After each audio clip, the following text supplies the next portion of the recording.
they're like, I'm very much in agreement with Andy on that. I think it's funny, but the reputation that, I mean, I guess I'm glad that that's the reputation.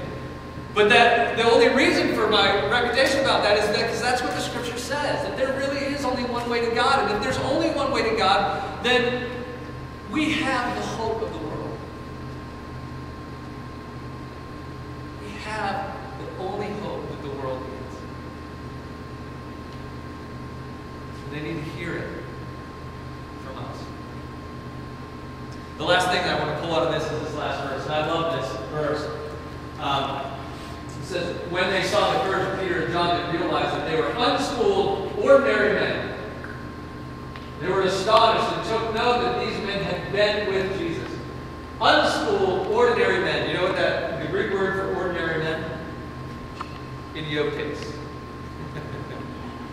What word do we get from that?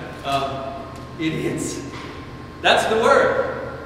This is a phrase that rabbis and teachers of the law actually used for people that didn't know the Scriptures.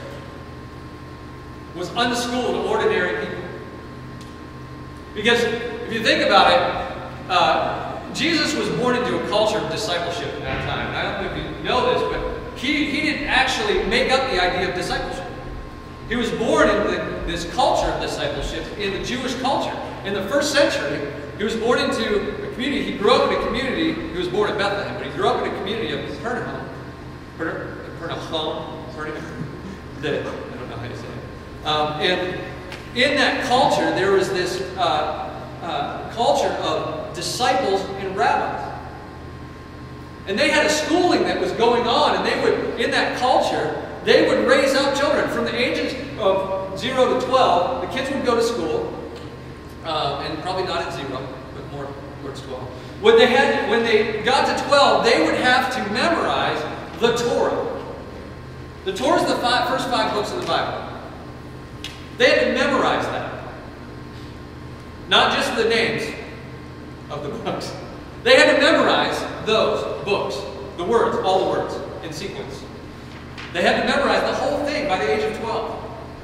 At that point, in their culture, at that point, if they showed skills and they were good students, they were smart, they were really interested in this, they could go on in school. They could go on in the schooling.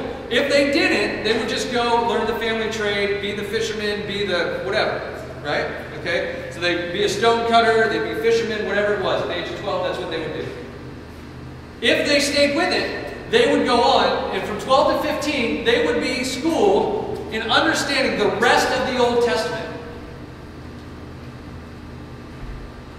Memorizing the rest of the Old Testament. Think about that for a second. How many people struggle with knowing some Bible verses? Memorizing, there you are, I got John 3:16 down. Because I see it at the football game all the time. But like, these people knew the Scriptures. They knew what it was that God was telling them.